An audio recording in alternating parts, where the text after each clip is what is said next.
All right, let's get to the big update that is coming in at the moment. In a major announcement, Ukrainian President Volodymyr Zelensky has unveiled concessions in order to reach the peace deal and end the war. Zelensky has said the latest version of a plan to end the Russian invasion would freeze the front line, but still pave the way for Ukrainian withdrawals and the creation of demilitarized zones. The Ukrainian president has also said that he's ready to pull his troops back from areas of the eastern Donetsk region still under Kyiv's control and turn the areas into a demilitarized zone as part of a possible peace deal with Moscow. Now remember, the offer is the closest that Zelensky has come to address the thorny territorial disputes in the Donetsk region that have repeatedly derailed the peace talks. Ukraine also suggested Energodar, a city occupied by Russia that manages the Zaporizhzhia power plant, that could become a demilitarized zone as well. Now, this plan also sees joint US, Ukrainian, Russian management of the Zaporizhzhia nuclear power plant that is occupied by Russian troops at the moment. Zelensky has said that he expects Russia to respond to the peace plan in the next 24 hours. So that's the big update that is coming in as far as the peace deal is concerned. Now, of course, all eyes will be on what Moscow says regarding these latest concessions that Volodymyr Zelensky has agreed to. But extremely important, because in the past few weeks, as the negotiations have been held in different parts of the world by American and Ukrainian officials, the one bone of contention was the fact that Volodymyr Zelensky was not wanting to give out territory. Now, of course, he's reportedly agreeing to making those areas as demilitarized zones. All right, at the moment, I'm joined by Dr. Umit Nazmi Hazir, political scientist and an expert in Russian politics. Mr. Hazir, thank you very much for speaking with us on WION. Can I first ask you what you make of this latest update by Volodymyr Zelensky? This is huge, coming in from the Ukrainian president, considering the fact that this was one of the major issues that was becoming a roadblock for the peace plan.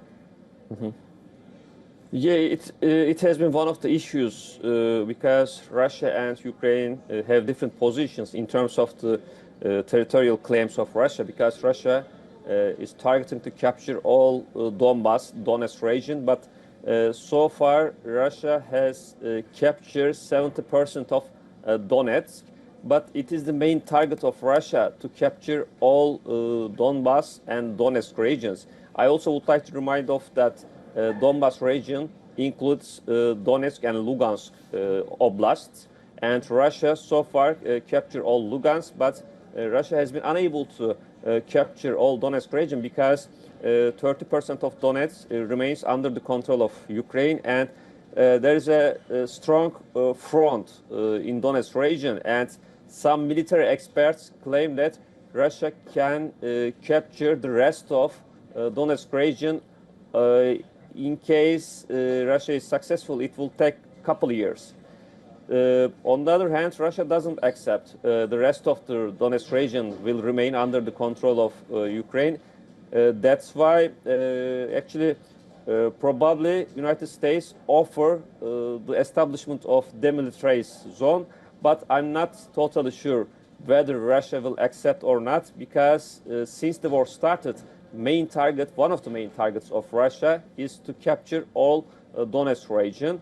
On the other hand, it is also important change in the policy of Ukraine, because Ukraine has so far hasn't accepted the rest of the region Ukraine will withdraw from this region, but probably because of the suppress of United States and Trump administration, Ukraine also has accepted the militarist zone in Donetsk region, but Russia, I'm not very sure that Russia will accept or not.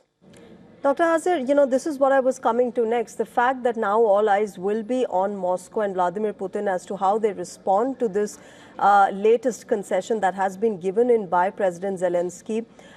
Yes, this has been now, agreed to by Zelensky to become demilitarized zone. But as far as Moscow is concerned, obviously it will want full control of Donetsk region, something that it has been wanting since its capture of the region. But do you not think a demilitarized zone is also something that perhaps Russia could agree to? Most probably it wouldn't be accepted by Russia, because Russia's target, you know that 30% of Russia, there is also some water channel. This is controlled by Ukraine, and in Donetsk region there is right now water problem.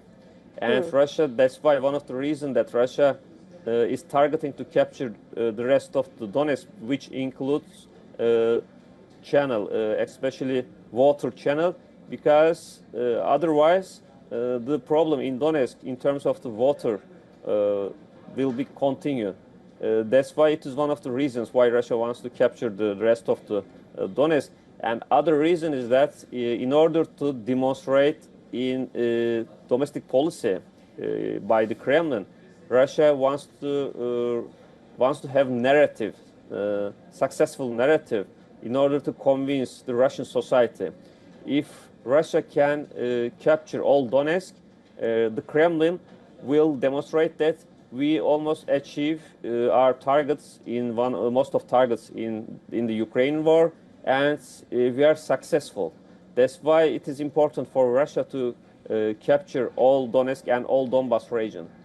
And therefore, Dr. Hazir, as far as Volodymyr Zelensky is concerned, do you then think this is actually a real deal that he's agreed to, or is it just lip service to satisfy domestic pressure and to, satiate domestic pressure? It is satisfied for foreign pressure rather than domestic pressures, because especially satisfied for the Trump administration. Since Trump came to power, both sides, Russia and Ukraine, targeting or playing just to satisfy Trump administration. That's why it is the policy of Zelensky in order to satisfy to Trump. That's why both sides, Russia and Ukraine, seeming to playing diplomacy, especially Russia taking time of Trump administration, because both sides don't want to have problem with the Trump administration. That's why both sides still play diplomacy. All right, we'll leave it there. Let's wait and watch, Dr. Hazir, how this moves forward and how Moscow responds to these latest concessions. For now, of course, Zelensky giving in to the American pressure and the American demand of giving some sort of concession as far as territorial concerns are to be considered in this peace plan. We'll leave it there. Thank you very much, Dr. Hazir, for joining us on WION and giving us an understanding.